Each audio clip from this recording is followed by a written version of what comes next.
Meus queridos alunos, tudo bem com vocês? Sejam bem-vindos a mais uma aula de História para as turmas dos sétimos anos A e B, aqui com o professor Jairton. A aula de hoje, pessoal, vai ser sobre as civilizações da Mesoamérica. Eu acho que vocês estão lembrados desse assunto, não estão? Afinal, a gente, ano passado, no sexto ano, trabalhou esse assunto em sala de aula. Mas é sempre bom a gente relembrar para que o assunto flua novamente nas nossas cabeças. Então a aula de hoje está nas páginas 66 até a 69 do livro didático. Ó, livrinho aqui da gente, todos com eles na mão, que a aula vai começar. Primeiramente, pessoal, a gente vai estudar um pouquinho sobre as sociedades amazônicas e do Xingu, ou seja, os povos que ficavam nas regiões amazônica e na região do Xingu. Até a década de 1990, pessoal, achava-se que as sociedades amazônicas fossem simples, limitadas a explorar recursos obtidos na natureza isolada. No entanto, os estudos das últimas décadas mostraram que grande parte da Amazônia foi densamente povoada de forma organizada. Veja, olha o primeiro contraste que a gente encontra aí na leitura. Achava-se que as sociedades amazônicas fossem simples, ou seja, as pessoas não levavam em conta a cultura e o modo de vida e os recursos naturais que tinham naquela região, porque a leitura diz, limitadas a explorar recursos obtidos na natureza isolada. Vejam, pessoal, os povos não tinham ciência realmente como as sociedades amazônicas tinham seu modo de vida. Então, o povo tinha um pensamento primitivo ao achar que aqueles povos viviam de modo simples e que eles estavam limitados aos recursos naturais de forma isolada. Ou seja, eles achavam que o homem não explorava a natureza ao seu redor. No entanto, estudos das últimas décadas mostraram que grande parte da Amazônia foi densamente povoada de forma organizada. Veja, a Amazônia hoje, pessoal, é um território que fica na região norte do nosso país. Então essa região norte é uma região grande e abrangente. E a Amazônia, pessoal, a gente por si só já sabe, é uma região extremamente importante, grande, com recursos naturais. Então o quê? Quando o povo foi lá, conseguiram o quê? Povoar a Amazônia de uma forma densa, devagar, mas o quê? De forma organizada, preservando os recursos naturais e observando o quão aquela terra poderia ser importante para a sobrevivência da população que ali estava querendo habitar. Um grande acontecimento que aconteceu dentro das regiões da Bacia Amazônica e da região do Xingu, pessoal, foi o descobrimento dos geoglifos. Essas grandes figuras geométricas são formadas por espécies de túneis abertos com 11 metros de largura. Não se sabe de certeza para que eles foram construídos, mas indica-se que que seja para centros cerimoniais. Pessoal, muita gente olha para o geoglifo e diz que foi obra de extraterrestre, diz que foram os extraterrestres que vieram à noite e fizeram esses desenhos em formas de figuras geométricas no solo e nas plantações.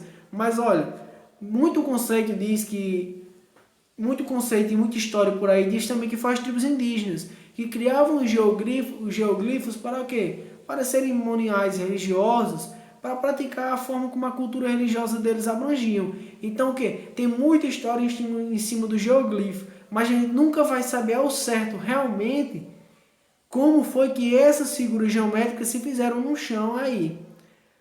Muitas pessoas dizem que foram extraterrestres, outros dizem que foram indígenas.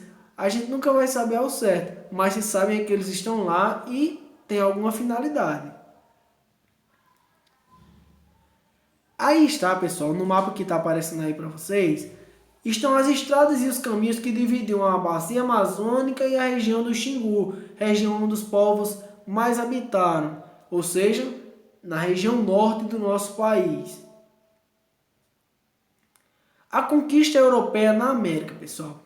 A gente viu como se dominou a Bacia Amazônica e a Bacia do Xingu, mas eu quero que vocês prestem atenção no seguinte.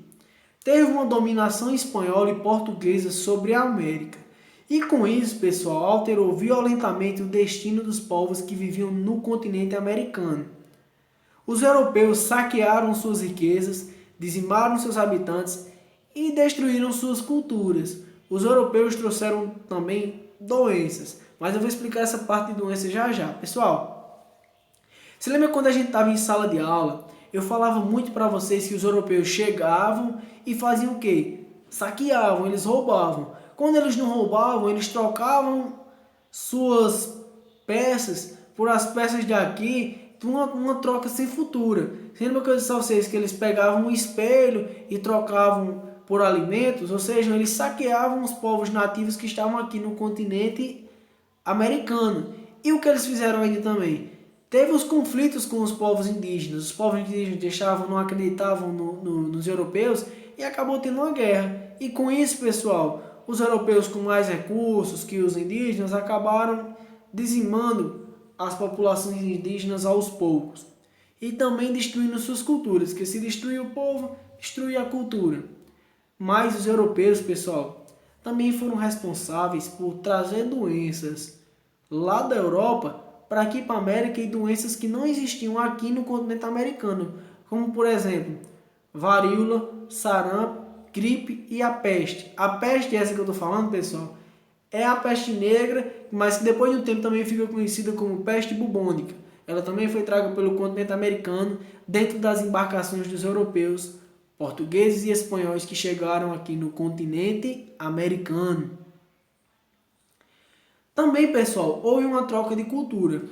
Mesmo com os europeus praticando todas as práticas ruins que eles vieram fazer aqui, eles também deixaram um pouco de sua cultura deles aqui e também levaram um pouco da cultura americana para eles. Como por quê? A conquista europeia também resultou no intercâmbio cultural, que foi o que eu falei agora, entre povos indígenas e os colonizadores. Os colonizadores são os europeus. Se os europeus repassaram aos nativos o uso da roda e novas aplicações arquitetônicas, como foi possível criar novos modos de vida? Porque, pessoal, é o seguinte, preste bem atenção.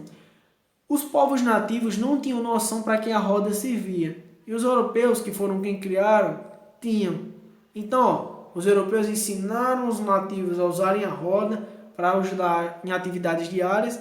E os nativos, com isso, mostraram suas aplicações arquitetônicas, como o uso de madeira para fabricar casa, para fabricar objeto, o uso de pedra e outros tipos de materiais. E aí os europeus pegaram e levaram lá para a Europa. E assim como os americanos também aprenderam com isso usar a roda.